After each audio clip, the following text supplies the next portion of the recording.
Bonsoir et bienvenue sur la plateforme du Wellness, la plateforme dédiée au renouvellement du bien-être au sein de la famille juive. Et ce soir, je suis très heureuse de recevoir Eve Piorovitz. Bonsoir Eve. Bonsoir. Eve, tu es psychologue clinicienne et psychanalyste. Et ce soir, en partenariat avec l'association Orlaï Eladim, nous allons faire une séance interactive.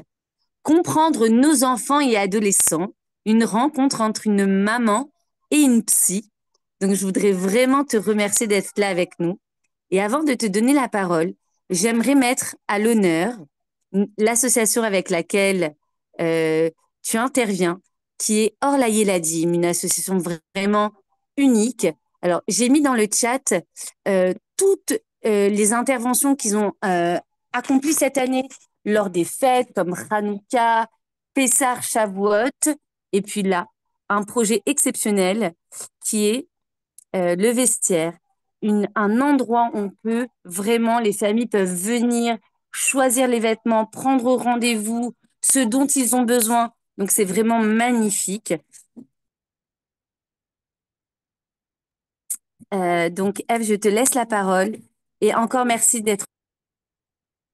Eh ben, avec plaisir, merci de m'accueillir. Effectivement, bravo à Valérie pour l'association, pour tout ce qu'elle met en place avec passion. Et merci Ardena également pour tous ces projets que tu portes avec enthousiasme. Donc, eh ben, écoutez, c'est une session interactive. Donc, l'idée, c'est que vous puissiez poser vos questions en toute liberté et qu'on y réponde en toute bienveillance. Voilà. Alors, je crois qu'il y avait déjà une première.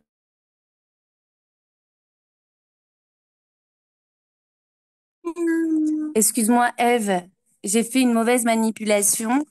J'ai désactivé ton micro, tu m'excuses. Donc, je recommence tout là? Pas de problème. Donc, je vous félicitais toutes les deux, Valérie et Yardena, pour votre enthousiasme et toutes les belles actions que vous entreprenez. Et je disais que c'était une session interactive, c'est-à-dire que on peut poser toutes ces questions librement sur la famille, sur les enfants, sur tout ce qui nous préoccupe. Et puis, on y répondra avec beaucoup de bienveillance. Peut-être qu'on peut... Tu disais qu'on avait déjà reçu une ou deux questions là Oui. par écrit, parce qu'il y avait une maman qui était dans l'avion. Est-ce que peut-être tu peux me lire la première question? Alors, bien sûr. Alors, je te lis les questions, Eve. Je me remets juste sur son chat. Euh, alors, la, alors, la première question est la suivante. Comment apprendre à nos enfants et adolescents à savoir dire non aux autres de manière appropriée? Ils pensent qu'ils doivent toujours dire oui pour se faire accepter par les autres et se faire bien voir dans leur classe. Hmm.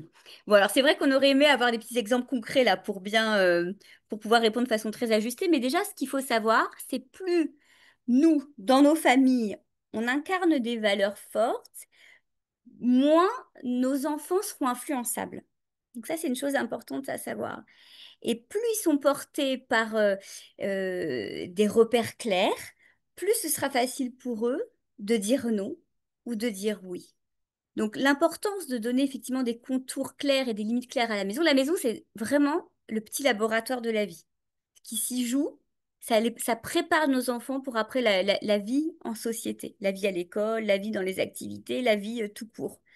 Donc, si eux déjà ont des repères très clairs de ce qui est bon et de ce qui est pas bon à la maison, parce que les parents posent le cadre, eh bien, déjà, eux, ça va leur donner un indicateur dans leur vie. De se dire, mais non, mais là, on me demande de faire ça, mais moi, j'ai entendu toute ma vie que ça, c'était pas normal, que ça, c'était pas possible. Donc, il y a quelque chose qui va tout de suite il y a des portes qui vont se fermer, on va dire, ah bah non, ça, je suis pas d'accord. De façon très, très automatique. Et de la même façon, ah, je crois que tu as disparu. Peut-être qu'il y a des enfants. Bon, je continue. Voilà, je te revois. Donc cette idée de porter des repères et un ancrage clair à la maison pour que ce soit facile pour les enfants.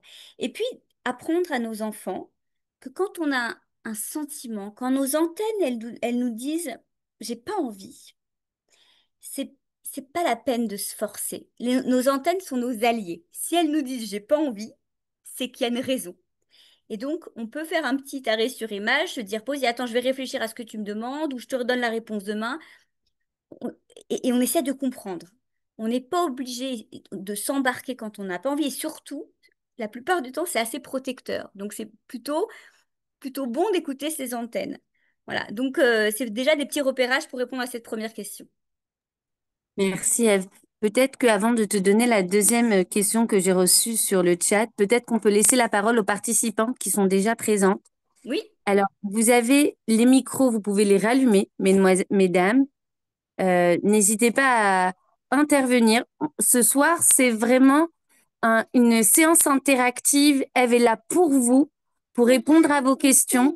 Donc, n'hésitez pas, ouvrez le micro et levez la main. Ou si vous voulez plus intime, posez la question dans le chat avec grand plaisir.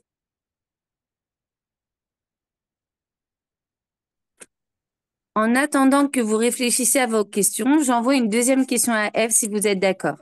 Alors, Eve, je suis obligée de mettre en petit zoom. Alors, des fois, tu ne me vois pas pour aller dans le chat et vérifier la question. ok, ça marche. Excuse-moi. Alors, la question est la suivante. Euh, la question est au sujet des adolescents. Comment approcher une adolescente de 14 ans qui est très mûre pour son âge, avec qui on a une bonne relation, mais dès qu'on vient à parler de quelque chose dont elle n'a pas la même opinion, elle est complètement fermée à toute discussion. J'ai essayé de parler avec elle de différentes façons, mais elle coupe court à chaque conversation dès le début. Et dans certaines situations, elle en pâtit grandement, malheureusement à cause de son entêtement, mais elle n'apprend pas de ses erreurs et elle reste dans son obstination. Voilà la question d'une maman qui n'a Ok. pas pu être présente ce soir. Bon, les adolescents, c'est un vaste sujet. C'est intéressant, dans le début de la question, je crois que cette maman dit, elle est très mûre. Elle a 14 ans, mais elle est très mûre. C'est ce que tu dis au début, hein, je crois.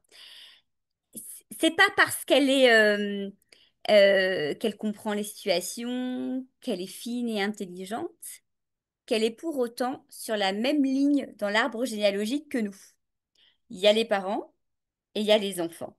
Et les grands-parents au-dessus et leurs futurs enfants. Et je crois que déjà, nous, en tant que parents, d'avoir ce repérage, de se dire, quand bien même on a des enfants fins, brillants, érudits, etc., toujours se rappeler que nous, on a quand même une génération, on n'est pas sur la même ligne.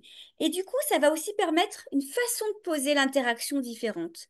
On peut échanger, on peut discuter, mais on n'est pas sur le ring avec notre ado, on n'est pas au même niveau. Il y a quelque chose d'une subtilité dans la façon dont on va se poser.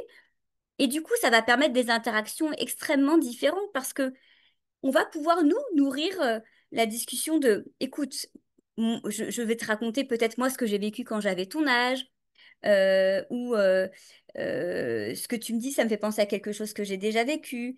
Il y a quand même l'expérience, on n'a pas le même âge, on n'a pas le même vécu.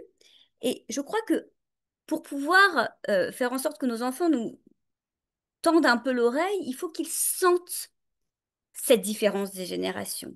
Je pense qu'ils doivent sentir qu'on est un guide, qu'on est protecteur, et bien sûr qu'ils vont chercher à s'opposer, qu'ils vont chercher à dire non, qu'on est nul, qu'on comprend rien. Mais grâce à la tendresse, grâce à cette posture qu'on peut incarner, euh, les choses peuvent se dénouer. Et puis, quand on voit que c'est trop compliqué de parler à la maison, parfois on peut se dire, bah là, viens, on va aller boire un petit coca en terrasse, on va discuter toutes les deux. On peut changer de cadre, on peut changer d'environnement. Et si vraiment c'est trop difficile, même en changeant de cadre, même quand le papa vient s'en mêler, vient... Parfois, c'est aussi à ça qu'on sert nous dans nos consultations. On fait du tiers, on est une médiation, on permet de réenclencher quelque chose, une communication, quand c'est un petit peu compliqué dans les familles, notamment au moment de l'adolescence. Merci, Eve, pour ces conseils précieux comme les antennes, le cadre à la maison, qui sont vraiment très importants. J'ai essayé de réactiver le micro chez tout le monde. Voilà, donc c'est bon. Je vois des micros ouverts. Vous avez la possibilité de poser vos questions ou de la laisser sur le chat. Avez-vous des questions? Vraiment, c'est pour vous qu'on est là ce soir. En attendant, Eve, que les questions arrivent, euh, j'aimerais te demander un petit peu comment ça se passe pour que la maman vu qu'on est en fin d'année, le climat a été très tendu toute l'année avec les devoirs, avec la pression scolaire. Euh, comment on peut, euh, comment on peut gérer ça, on va dire? Ouais, c'est important de parler de l'école parce que je trouve que ça vient colorer de façon parfois un peu négative les interactions et les relations parents-enfants. Il y a beaucoup de pression dans nos écoles, dans ce milieu d'Île-de-France. Alors, il y a peut-être, il y a des familles de partout en France ou on est juste sur Paris ici d'ailleurs, Yardena? Ben, des fois, ça peut toucher Israël, le Canada, D'accord. Bon, on le peut être un Sud, peu partout. mais aujourd'hui, je sais pas. D'accord. Bon, en tout cas, c'est vrai que moi, dans mes consultations sur Paris et région parisienne et banlieue, on voit qu'il y a énormément de pression scolaire et spécifiquement, je trouve, dans les écoles juives. Je trouve qu'on attend beaucoup. Notamment pour les passages, quand on change de cycle, pour le passage au collège. Dès le CM1, les familles sont stressées parce qu'il faut un bon bulletin, sinon on n'aura pas telle école. Et pour certaines écoles, il y a des tests là en fin d'année, des examens, des oraux pour des enfants très petits, hein, ils ont 10 ans, hein.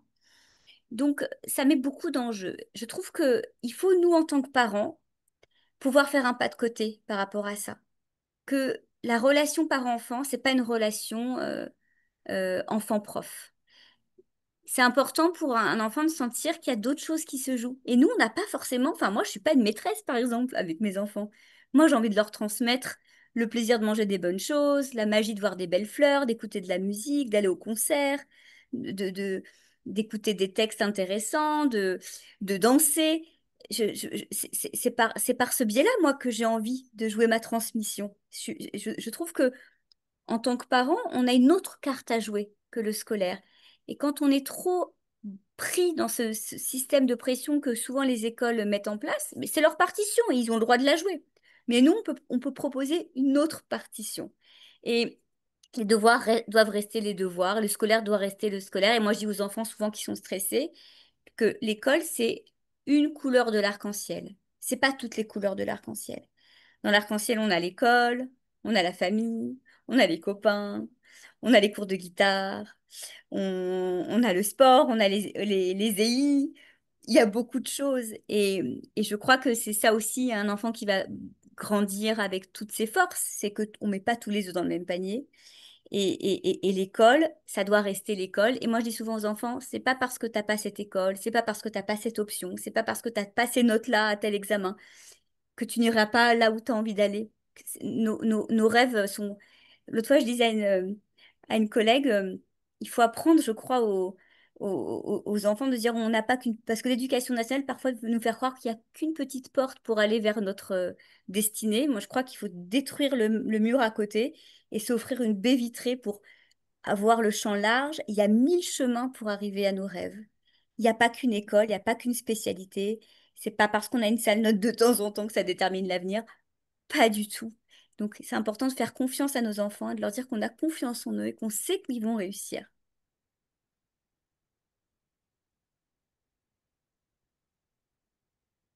Je t'entends plus, Yardena. Excuse-moi, Eve. Merci beaucoup pour cette réponse qui est importante. Mais en fait, comment réajuster en fait? Parce que euh, on a, on a une charge de devoirs, une masse de devoirs incroyable. Ouais. Et si on rentre pas dans le système de devoirs, alors je suis d'accord de faire les cours de violon, du pilates aux enfants, la piscine, qui a une vie, il y a les amis, les anniversaires, la famille euh, et les camps. Mais comment faire pour ne Alors, pas suivre? comment faire? Bah, c'est un peu comme on va faire un très beau repas pour Shabbat. Peut-être qu'on va en faire encore un plus beau quand on a des invités. Et puis le reste de la semaine, on peut manger du poisson pané, de la purée, de la salade, ça va vite. Bah, peut-être que les devoirs, c'est ça. Il y a des moments un peu cruciaux, effectivement, quand on passe un examen, quand il y a un gros contrôle important, on va se donner les moyens. Mais les devoirs du quotidien, c'est du poisson pané et de la purée mousseline. C'est-à-dire, je veux dire, un enfant qui est à l'école primaire, il ne doit pas passer, en fonction de son âge, mais de un quart d'heure à une demi-heure maximum le soir après l'école. Il n'est pas question de rester 1 heure sur les devoirs après l'école quand on est à l'école primaire. C'est-à-dire que c'est important de chronométrer. Et donc, on est efficace. Parce que si on sait qu'on n'a que 20 minutes pour apprendre la première strophe de la poésie et faire l'exercice de maths, si on voit le sablier, si on sait qu'après, on va se faire une partie de Uno avec maman, qu'on va préparer des crêpes, il y a une concentration. On parle beaucoup aujourd'hui des enfants qui ont du mal à se concentrer, les problèmes d'hyperactivité, etc. Moi, je crois que c'est aussi à nous d'embarquer nos enfants dans quelque chose d'une concentration. En leur disant, là, on se mobilise vraiment, on coupe tous les téléphones, on fait pas de bruit, on est là, vraiment ensemble. Tes mots dictés, tu les apprends.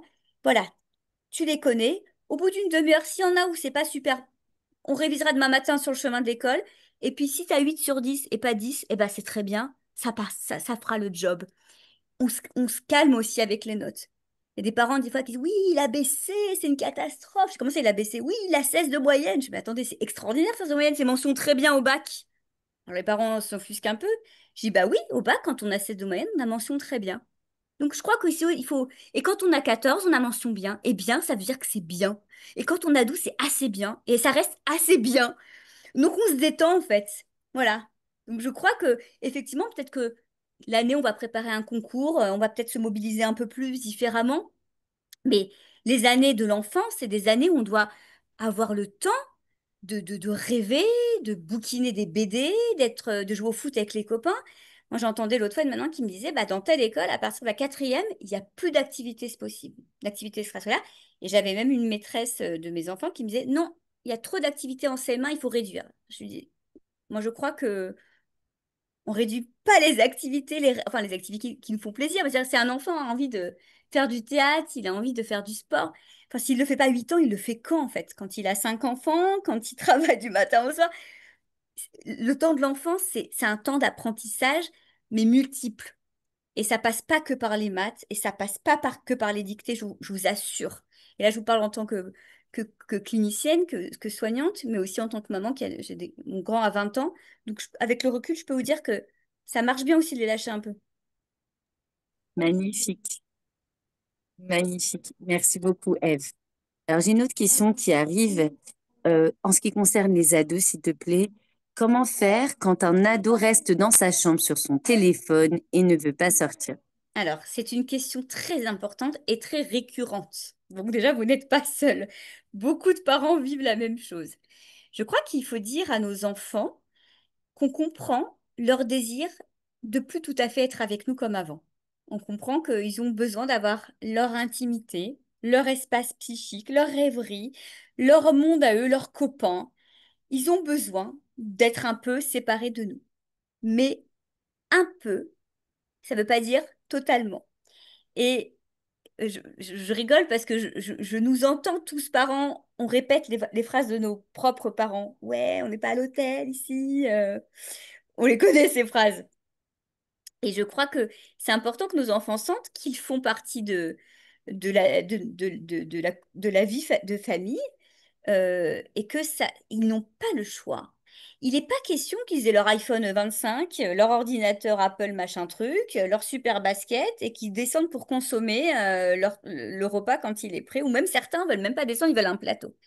C'est niette. Je crois qu'il faut être extrêmement ferme et c'est toujours très utile quand on a un papa qui pose le cadre avec beaucoup d'autorité, parce que l'autorité, c'est sain et c'est protecteur, et de dire dans la famille, on mange ensemble, et toi, ta mission, c'est de vider le lave-vaisselle ou de descendre les poubelles, en fait, on faut missionner nos ados aussi de quelque chose pour aider cette vie de famille. Ça peut être d'aider le petit frère à faire ses devoirs, ça peut être euh, de ranger les courses, ça peut être mille choses en fait.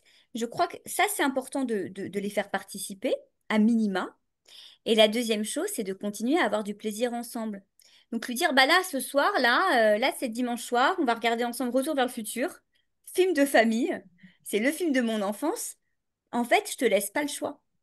Tu viens regarder le film avec nous. Et il va râler peut-être le premier quart d'heure et après il va être embarqué et emballé par ce qu'il regarde et ça va être un moment de famille, un moment convivial. Donc il faut insister.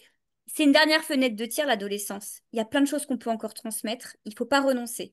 Et donc je pense qu'il y a des choses, c'est vraiment nécessaire. Le dimanche, très bien, tu peux faire grasse mat, mais cet après-midi, on va aller voir la cousine machin ou on va se balader à tel parc et tu es avec nous. Pendant ces 3 heures, tu es avec nous et le téléphone, tu le ranges. Bon, après, il faut qu'on joue le jeu aussi. Si lui range son tel, à nous aussi de le ranger. Mais, euh, mais en tout cas, ne pas trop lui laisser le choix. Merci beaucoup, Eve. Euh, bien sûr, là, bon, tu nous as parlé du chut, tu nous as Excusez-moi. parlé ah voilà, il y a une question. Non, en fait, j'avais pas de question, mais j'ai vu que vous avez posé une question comme si on pouvait parler sur le chat. J'ai essayé de vous écrire on peut, et ben je suis pas arrivée. Est-ce que vous voulez D'accord, nous la poser directement? Non, en fait, j'avais pas de question, excusez-moi, mais je vous écoute, c'est très bien. Mais je vois que j'ai fait beaucoup d'erreurs, mais bon, maintenant c'est trop tard. Mais non, c'est jamais trop tard. Pourquoi vous dites que c'est trop tard? Ah ben parce que ma fille, elle est... En fait, c'était les devoirs, on mettait très très très longtemps, mais maintenant elle a 27 ans aujourd'hui, elle est mariée, elle a encore des devoirs, oui, ça c'est vrai, mais je sais plus moi qui laisse là. Mais, De temps mais, en temps. mais peut-être qu'on peut déjà en reparler ensemble. C'est déjà chouette de reprendre un peu l'histoire qu'on a vécue ensemble. Ça serait intéressant de voir comment elle a vécu tout ça. Et puis lui dire aussi peut-être, peut-être si vous avez des regrets, de dire je regrette, peut-être qu'on a fait trop de devoirs, j'aurais adoré plutôt faire ci ou ça avec toi. Et puis il y a les petits-enfants qui vont arriver et c'est l'occasion de recommencer une autre histoire. On C'est n'est jamais gentil. parfait, hein, on se plante plein de fois. On nous demande pas d'être une mère parfaite, on nous demande d'être une mère suffisamment bonne. C'est-à-dire qu'on essaye et on se loupe. C'est gentil, merci beaucoup. Bon, ben, oui, merci beaucoup, c'est gentil en tout cas. Je vous en prie. Merci Myriam, Bien. s'il vous plaît. Eve, tu nous as parlé donc de cette pression scolaire, de ne pas rentrer dans ce cercle vicieux. Et donc là, on arrive dans une période de vacances scolaires. Aurais-tu des petites astuces ou des petits conseils pour aider à maintenir ce cadre protecteur? Ouais, c'est très juste de parler de cadre pendant les vacances, même si ça peut paraître tout à fait paradoxal, quoi. Déjà, il y a plein de parents qui sont un peu inquiets de dire waouh, dans 4 5 jours, c'est les vacances, comment on va survivre? Je crois que c'est important de faire sentir aux enfants qu'on va vivre différemment, puisqu'on va plus être dans la temporalité de l'école, avec le réveil à telle heure, les devoirs, le coucher à telle heure. On va mettre beaucoup plus de souplesse, mais ça ne veut pas dire qu'il n'y a plus de règles.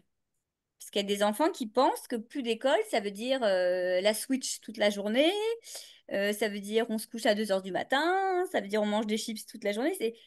C'est important de signifier qu'on garde un cadre, même s'il s'assouplit. Alors, ce qui est chouette aussi pendant les vacances, c'est qu'on peut avoir un peu accès à la dolce farniente. On peut un peu se la couler douce. On peut parfois oublier l'horaire et on mange à 14h30 ou à 15h parce qu'avant on n'avait pas faim. Il faut s'autoriser, nous, en tant que parents, à se dire, là, c'est les vacances, on mange du melon, un petit morceau de fromage, la vie est belle, quoi. Et ça, de se détendre, nous aussi. En tout cas, on n'a pas besoin d'être absolument rigide sur tout un tas de trucs. Et puis, signifier aux enfants que c'est aussi nos vacances, en fait. Donc, on n'est pas juste complètement dédié euh, à leurs envies, à tout ce qui leur ferait plaisir. Et peut-être qu'on peut instaurer des temps calmes quand on a des enfants petits. Bah là, il y a un temps calme.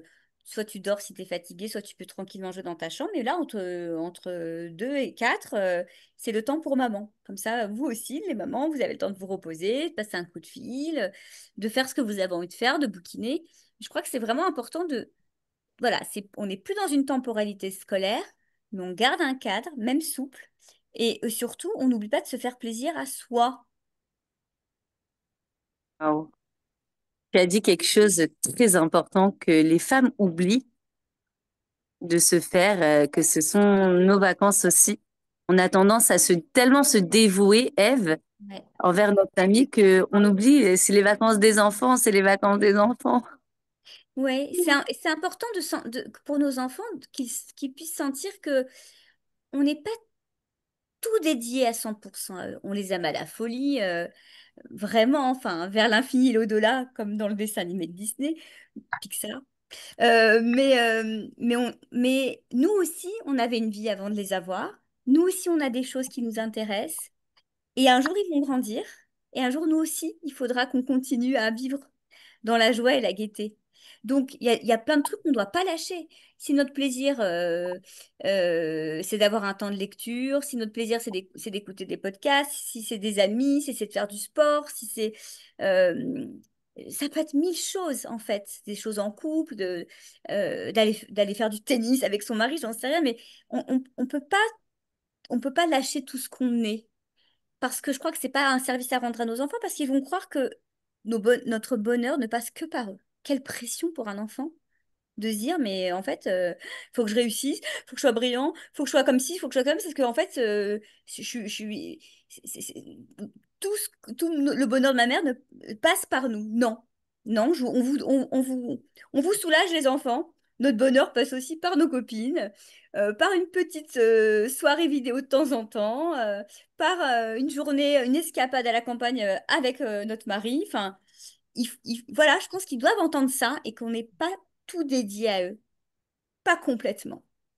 Incroyable, mais tu pointes des sujets, des parents qui sont dans les cafés, elles parlent de ça, les mamans, de leur culpabilité. À peine elles font un truc pour elles, je veux dire un truc, une petite Oui, oui, activité pour oui. elles, ça y est, elles se sentent. Donc Mais je vais te dire, merci pour je t'en prie, je vais te dire, il y a Ardena. Attends, mince, est-ce que j'ai perdu ce que je voulais te dire? Oui, souvent quand on a des familles qui arrivent au cabinet euh, et que les enfants vont pas très bien, on commence à regarder un peu l'état des lieux des parents. Et en fait, c'est les parents qu'on va soigner. Parce que des parents qui vont bien, des parents qui sont relax, qui sont joyeux, bah, ils embarquent leurs enfants dans cette histoire. Et c'est vrai que souvent, on va garder la maman ou le papa, voire les deux. Et l'enfant, on va le laisser un petit peu tranquille. Et les symptômes vont se lever un peu comme par miracle. Donc, prendre soin de ses enfants, c'est d'abord prendre soin de soi. Et c'est pas juste une phrase, c'est la vérité. Parce que quand on est heureux, quand la vie nous semble savoureuse, eh ben, nos enfants, ils sont aspirés par ce plaisir-là. Quand on est stressé, quand on est angoissé, et bien entendu que ça déteint. Alors, la vie est pas faite que de paillettes et enfin, et de Smarties, quoi. Donc, c'est bien normal par moment d'avoir des périodes difficiles, d'avoir des étapes qui sont un peu compliquées. On peut le dire, hein. Là, je suis un peu préoccupée. Dans quelques jours, ça ira mieux. Mais enfin, en tout cas, s'occuper de soi, être bien dans sa vie, faire des choses qu'on aime avec des gens qui nous vont bien, c'est quand même la porte d'accès à une bonne santé pour nos enfants. merci. Ève, je reçois une autre question. Oui. Euh, alors, la question est la suivante.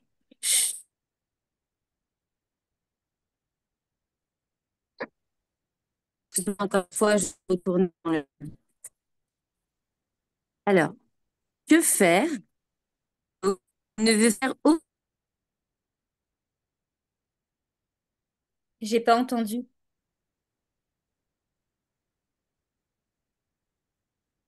Alors, Alors, j'étais pas du tout que entendu. faire? Oui. Alors, que faire quand un ado ne veut faire aucune activité sportive, sortir en famille? Je précise que ses amis habitent loin car l'école est loin du domicile. Ah ouais. Ouais. Alors, la première question, on a déjà répondu partiellement, hein. On a expliqué que il y a une question d'une autorité et que de la même façon qu'on dit Pardon? Donc, cette idée que c'est nous qui gardons le cap de la famille quand ils sont adolescents et c'est pas parce qu'ils ont décidé qu'ils resteraient toute la journée dans leur chambre qu'ils le feront. Nous, on a décidé que tel jour, on irait ensemble voir une expo ou ensemble se balader autour du lac machin. Ils vont venir avec nous parce que c'est quelque chose qu'on a décidé et on le pose comme quelque chose d'un indispensable. De la même façon qu'on va poser des lois. Euh, si nos enfants sont capables de respecter tout un tas de lois, notamment par rapport à la loi juive, ils seront tout à fait en capacité d'accepter la loi de la famille. Mais il faut que ça se pose avec conviction. Plus on est convaincu, plus on est convaincant. Ça, c'est une règle universelle pour les parents. Quand les parents me disent oui, mais là, il m'écoute pas, gna gna gna. bizarrement, sur certaines choses, ils écoutent. Ça veut dire qu'on est plus convaincant, on y croit plus que sur d'autres. Quand on croit vraiment à ce qu'on raconte, en général, ça fonctionne bien plus facilement. Et la deuxième partie de la question, c'était quoi, Yardana? Est-ce que tu peux me relire la fin de la question? Ah oui, quand on habite loin. En fait, ça, c'est Bien un vrai sûr. sujet. C'est un vrai sujet quand l'école, et c'est vrai que dans les écoles juives, souvent, elles sont pas tout à fait à côté de la maison, et les enfants, ils prennent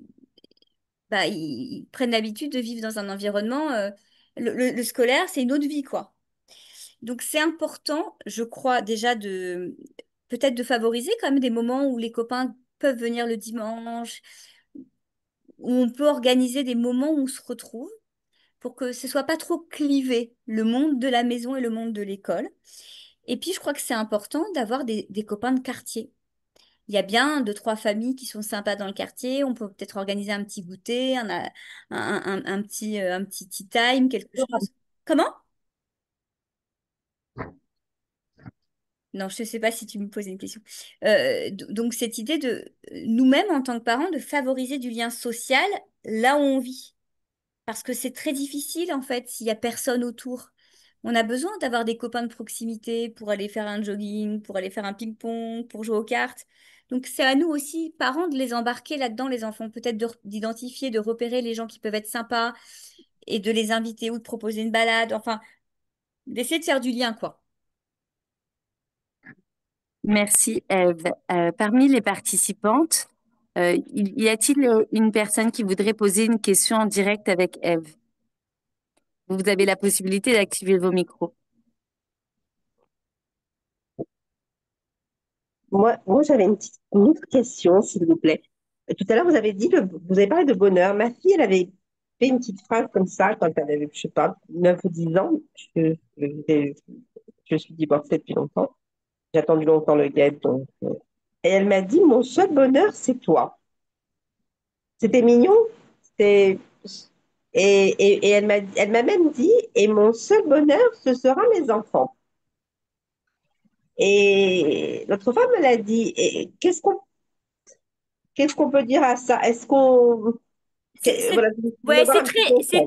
je comprends en fait, c'est très tentant parce que c'est absolument délicieux d'entendre ça. Et en même temps, c'est un petit peu questionnant. Est-ce elle voyait que vous aviez d'autres centres d'intérêt? Vous vous rappelez un peu à cette période quand elle vous a dit ça? Est-ce qu'elle vous voyait être animée par d'autres choses que par votre fonction de maman? Non, je vous avoue que je m'en souviens pas trop du contexte à ce moment-là exact. Non, pas trop. Mais je D'accord. sais que j'avais souvent un contexte conflictuel, c'était pas facile. Euh, j'avais aussi, bon, j'avais un travail, j'étais prise, mais je sais pas, non, j'arrive pas à me souvenir. En Excusez-moi. tout, en tout cas, non, mais c'est pas grave. Mais de façon plus générale, ce qui est intéressant de dire aux enfants, euh, c'est que ils ne sont pas nos doudous, nous ne sommes pas leurs doudous, et que on a un lien extrêmement puissant pour la vie entière, qu'on sera toujours là, en toutes circonstances, mais qu'on a envie de les voir découvrir le monde. Et que ce serait bien dommage de ne manger que de la tarte aux framboises dans sa vie alors qu'il y a tant de gâteaux au chocolat, de gâteaux au citron à découvrir. Vous voyez? Je crois D'accord, qu'il faut très leur bien. donner le goût de l'extérieur.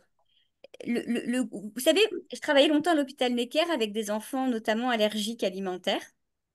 Mhm. Et souvent, pour les protéger, ces enfants, parce que c'est des enfants, s'il y avait un choc anaphylactique, ils pouvaient mourir, quoi. S'ils étaient en contact avec l'allergène.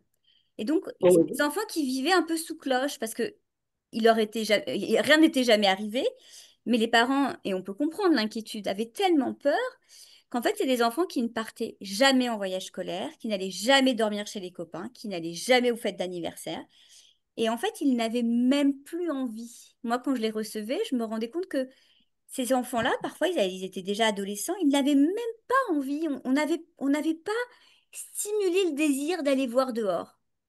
Et donc, nous, tout le travail, c'était de faire en sorte aussi que les enfants déjà, ils puissent faire attention de façon très raisonnable pour les allergènes pour que rien ne se passe et puis qu'ils aient toujours le traitement d'anapen si besoin. Mais on préparait les familles à leur dire, mais donnez à vos enfants plaisir d'aller voir ailleurs, d'aller passer l'après-midi chez les copains ou les copines. Et les enfants, on essaie d'ouvrir ces portes-là. Parce que la vie, c'est tellement les rencontres, les liens. C'est tellement triste finalement de rester dans sa petite grotte. Et souvent, c'est parce qu'on a peur. Souvent, c'est parce qu'on est anxieux.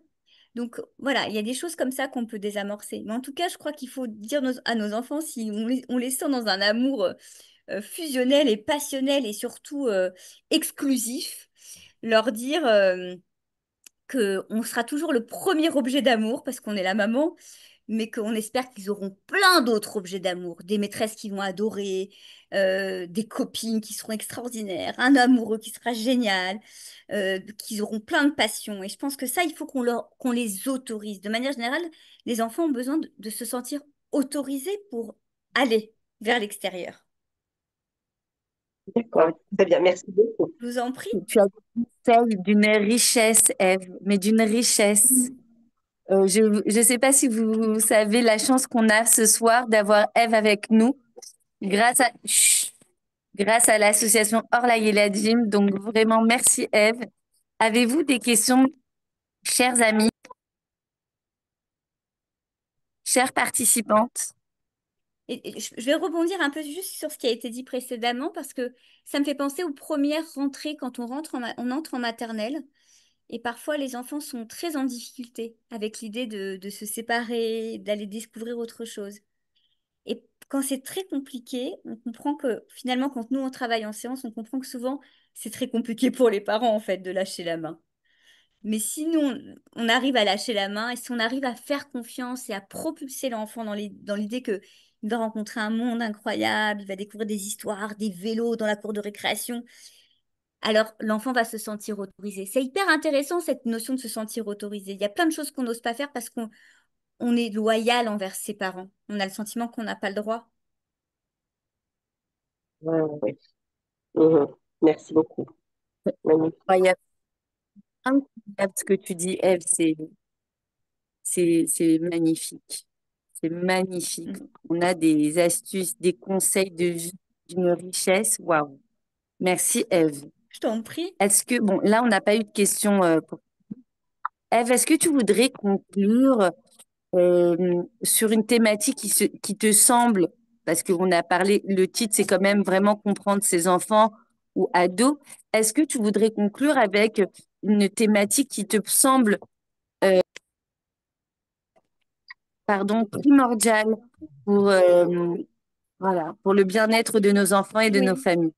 Mais tu vois, finalement, le fil conducteur de tout ce qu'on a pu se dire aujourd'hui, c'est la notion de plaisir. Je crois, on a beaucoup parlé de ça.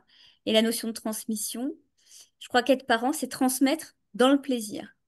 Et on peut pas être sur tous les fronts, on peut pas être sur tous les tableaux. On n'a pas besoin de checker toutes les cases. On n'a pas besoin d'être euh, performant, impressionnant en toute situation.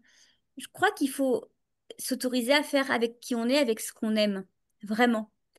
Ça, c'est quand même une astuce gagnante. Je crois que il y a plein de parents qui s'épuisent effectivement à se dire, ah non, mais là, mon enfant, il doit faire ci, il doit faire ça, je dois aller faire la baby gym avec le dernier, il faut que l'autre, il a des cours d'anglais alors qu'il a que 4 ans. Ne vous épuisez pas et essayez de comprendre ce qui fait sens pour vous, vraiment. Et donc, il y a des familles, ce qui fait sens, c'est de faire des jeux de société ensemble. Ce qui fait sens, c'est de parler de la paracha. Ce qui fait sens, c'est de se raconter des histoires. Ce qui fait sens, c'est de regarder des films en famille. Ce qui fait sens, c'est d'inviter des copains, qu'il y ait la fête, qu'on fasse du karaoké. Il faut être dans une authenticité pour que les liens soient savoureux. Le lien, c'est hyper important. C'est ça qui soigne dans notre consultation, mais c'est ça qui rend heureux dans la vie. Je Voilà. savoure chaque mot que tu dis, mais vraiment. J'ai une dernière question, Ève. Chut, s'il te plaît. J'ai une dernière question, Ève, que je viens de recevoir. La maman me dit, je ne me sens pas très câline envers mes enfants. Dois-je me forcer? J'ai peur qu'ils reproduisent ça sur leur propre enfant, pardon. D'accord. Bon, c'est une question très, très délicate. Merci de la poser. Euh, si vous avez du mal à être câline avec votre enfant, c'est peut-être qu'on n'a pas été très câline avec vous. La tendresse, c'est quelque chose qui est plus facile à donner quand on l'a reçu soi-même. Il y a plein d'enfants devenus adultes qui n'ont jamais entendu je t'aime, qui n'ont jamais entendu tu es belle, tu es formidable, j'ai confiance en toi, qui n'ont pas eu énormément d'étreintes, de câlins, où on n'a pas coiffé les cheveux. Donc, c'est pas toujours évident et c'est pas toujours aisé après de s'élancer dans une maternité tendre et de proximité quand soi-même on n'a pas connu ça. Donc déjà, je pense qu'on peut le dire à ses enfants. On peut dire à ses enfants, j'aimerais bien être plus câline, mais je sais pas, je me sens comme je suis malhabile, on m'a pas montré comment faire.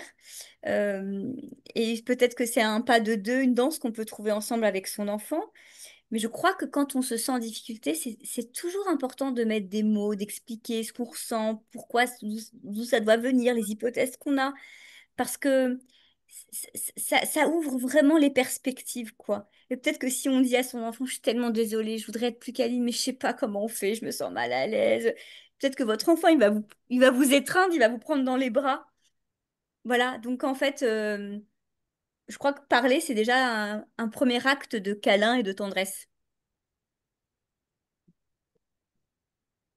Merci, Eve. Euh, c'était,